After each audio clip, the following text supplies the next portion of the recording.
নমস্কার বন্ধুরা, আজকে আমি শেয়ার করব খুবই পুরনো দিনের একটা রেসিপি, কাতলা মাছের ঝোল। প্রায় সকলের বাড়িতেই কখনো না কখনো এই রেসিপিটা হয়ে থাকে। সকলেই নিজের পদ্ধতিতে মাছের ঝোলটা তৈরি করে থাকেন। আমিও আমার নিজের পদ্ধতিতে মাছের ঝোলটা তৈরি করছি।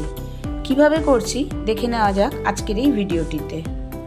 প্রথমেই আমি এখানে একটা বাটা মশলা তৈরি করার জন্য 2 চামচ গোটা জিরে হালকা একটু গরম জলে ভিজিয়ে রাখবো, যাতে গরম জলে ভিজে জিরেটা একটু নরম হয়ে যায়। যখন আমি শিলনোড়ায় মশলাটা বাটবো তখন খুব সহজেই একটা স্মুথ পেস্ট তৈরি হয়ে যায়।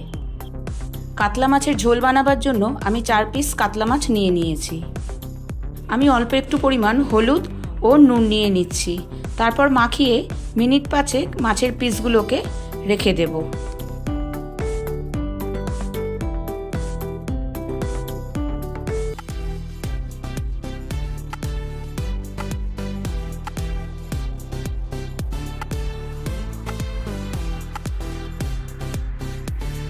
আবারও 1 চামচ তেল দিয়ে মাছটাকে আরও একবার ভালো করে মেখে নেব। খুব ভালো করে মাছগুলোকে মাখানো হয়ে গেছে।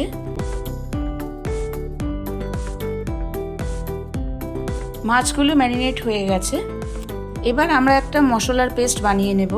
আমার পদ্ধতিতে মশলার পেস্ট বানালে মাছের ঝোলের স্বাদ কিন্তু দ্বিগুণ বেড়ে যাবে। এখন যদিও শিলনোড়ার ইউজ প্রায় নেই বললেই চলে, তবে মাঝে সাঝে একটু ভালো কিছু খাবার বানানোর জন্য আমরা ব্যবহার করতেই পারি। এখানে আমি হালকা গরম জলে ভেজানো জিরে, 1/2 ইঞ্চি একটা আদার টুকরো ও 7-8টা কাঁচা লঙ্কা সবগুলোকেই বেটে আমরা একটা স্মুথ পেস্ট তৈরি করে নেব।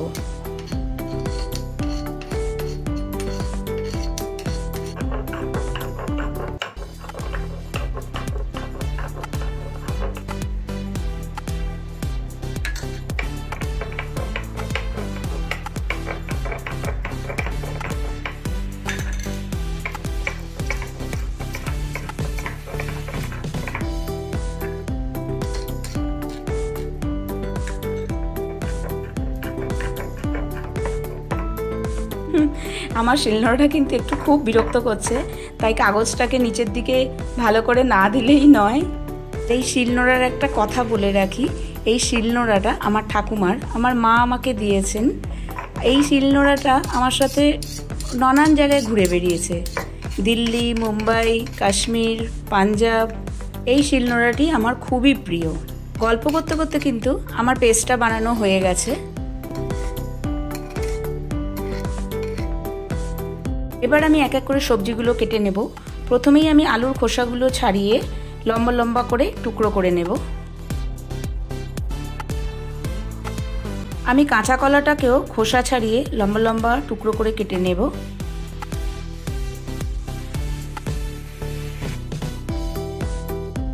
বেগুনটাকেও একই রকম ভাবে লম্বা লম্বা টুকরো করে কেটে নেব।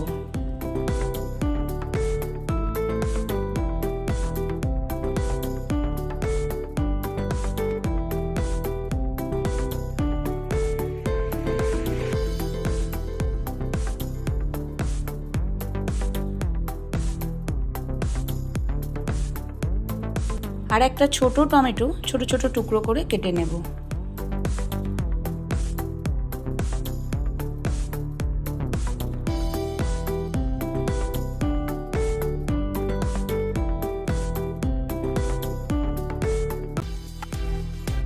রান্নাটা করার জন্য কড়াইতে আমি দিয়ে দিচ্ছি 4 টেবিল চামচ সর্ষের তেল।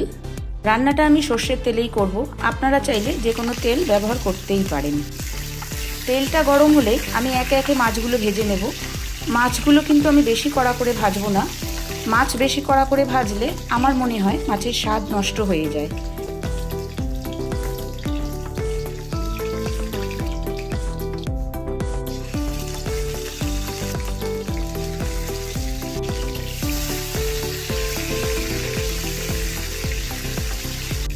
মাছগুলো আমার ভেজে নেওয়া হয়ে গেছে।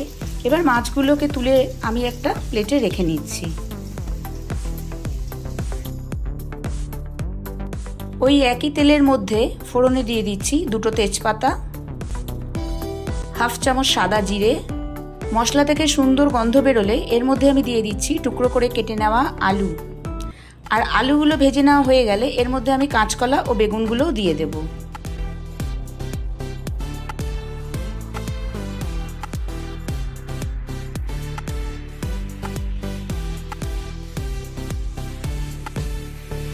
কাঁচকলা ও বেগুনগুলো একটু ভাজা হয়ে গেলে সবজিগুলো যাতে ভালো কালার আসে তার জন্য আমি দিয়ে দিচ্ছি একটু নুন ও একটু হলুদ।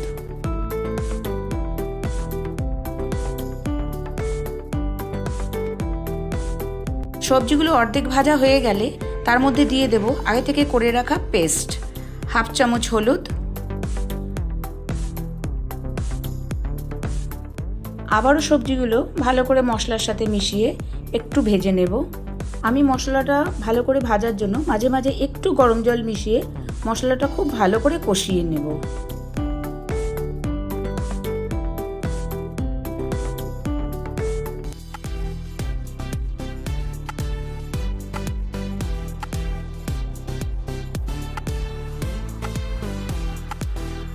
মশলাটা একটু কষিয়ে নেওয়া হয়ে গেলে এর মধ্যে দিয়ে দেব কাশ্মীরি লঙ্কার গুঁড়ো।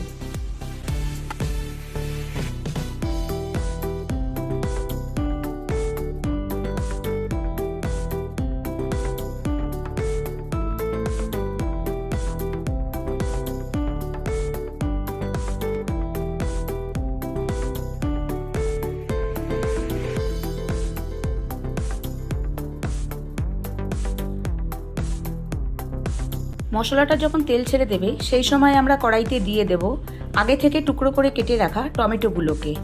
তারপর দিয়ে দেব টেস্ট অনুযায়ী নুন,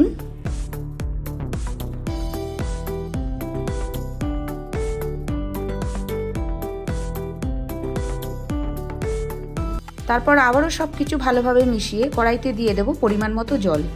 জলটা আপনারা নিজেদের পছন্দ অনুযায়ী দেবেন।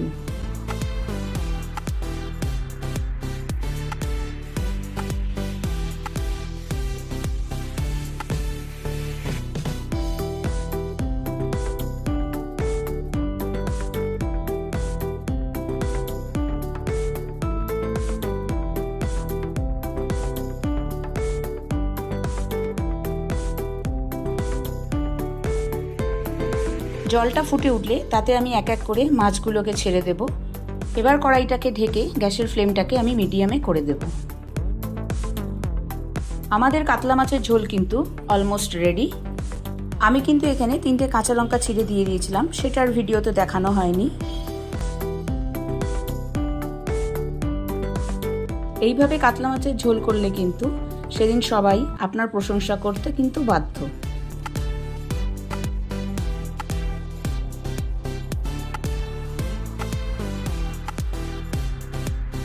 আশা করি এই রেসিপিটা আপনাদের নিশ্চয়ই ভালো লাগবে, আর ভালো লাগলে কিন্তু আমাকে কমেন্ট জানাতে ভুলবেন না।